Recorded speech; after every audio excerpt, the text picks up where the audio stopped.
Have you ever met someone who never seems to take responsibility for anything? No matter what happens, it's always somebody else's fault. They'll say their boss sabotaged them, their friends misunderstood them, or life just keeps being unfair. And you can't help but think, how is it that this person is always the victim? Well, there's actually a deep psychological reason behind it. Today, we're diving into the hidden psychology of people who always blame others, why they do it, what's really going on inside their minds, and how you can protect yourself from their emotional manipulation. At first glance, people who constantly blame others can appear confident, even self-assured. They argue well, they sound certain, and they usually have an explanation for everything. But beneath that polished surface lies a fragile ego. Blaming others is one of the most common defense mechanisms in psychology. It's a way for the mind to avoid pain. Taking responsibility means admitting that you might have made a mistake, and for some people, that's unbearable. Their self-image is so fragile that even a small criticism feels like an attack. So instead of saying, "I made a mistake," they shift the focus outward. It's not just denial, it's protection. Most people who constantly blame others don't consciously decide to act that way. It usually starts early in life. Imagine a child who grew up in a home where mistakes were punished harshly, where being wrong meant being yelled at or shamed. Over time, that child learns one lesson very clearly: admitting you're wrong is dangerous. So as an adult, they build a wall around their sense of self. That wall is made of excuses, justifications, and blame. Every time something goes wrong, instead of letting that wall crack, they patch it up by pointing fingers at someone else. This behavior becomes automatic. They don't even realize they're doing it. Deep down, it's their subconscious mind saying, "I can't handle being the bad guy, so I'll make sure someone else is." The hidden fear behind all this is shame. Shame is one of the most powerful and painful emotions a person can feel. It's not the same as guilt. Guilt says, "I did something bad." Shame says, "I am bad." And that's why chronic blamers avoid responsibility like it's poison. Accepting blame even once threatens to expose them to that shame, so they project it outward. Psychologists call this projection, when you take what you can't accept about yourself and see it in others instead. That's why blamers often accuse others of being selfish, lazy, or toxic.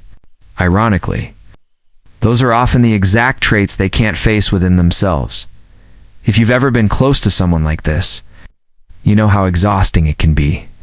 Whether it's a friendship, a workplace, or a relationship, no matter what you do, you end up being the one at fault. The blamer uses guilt to maintain control. It's a psychological power play. They protect their self-image by sacrificing yours. Over time, you might even start questioning yourself. Maybe it really is your fault. Maybe you are overreacting. That's when you know you're dealing with emotional manipulation. But here's the truth. When someone refuses to own their behavior, they force everyone around them to carry their emotional baggage in. That's not fair too. There's an interesting concept in psychology, known as the locus of control. The degree to which people believe they have control over their own lives. People with an internal locus of control believe that their choices shape their destiny. People with an external locus believe that things just happen to them, that life is controlled by luck, fate, or other people. Chronic blamers almost always have a strong external locus of control. Their thinking goes something like this: "It's not my fault I'm late, the traffic was crazy. It's not my fault I didn't get the job, the interviewer was biased. It's not my fault my relationship failed. The other person was impossible to deal with." The pattern is clear. They live reactively, not proactively. They've surrendered personal responsibility for the illusion of self-protection. The tragic part is that people who always blame others don't grow. When you never take ownership, you never evolve. Self-improvement requires self-awareness, and you can't fix what you refuse to see. So chronic blamers end up stuck repeating the same mistakes, experiencing the same failures, and wondering why life keeps being unfair. It becomes a psychological loop. Something goes wrong, they feel shame or fear, they blame someone else to escape that feeling. But the root problem never gets solved, and the same thing happens again. and the cycle continues. If you find yourself dealing with someone like this, the most important thing is to set emotional boundaries.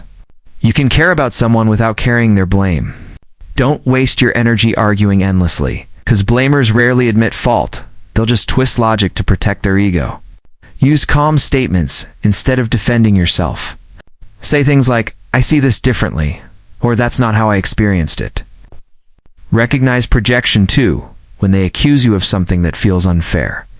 Ask yourself if that's what they might actually be doing themselves. And most importantly, don't internalize their words. Their blame says more about them than it ever will about you. At the end of the day, blaming others might offer temporary relief, but it costs people their peace, growth, and relationships.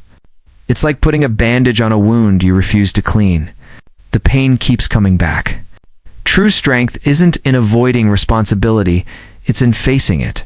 The people who grow, succeed, and evolve are the ones brave enough to say, "Yeah, I messed up, but I'm learning."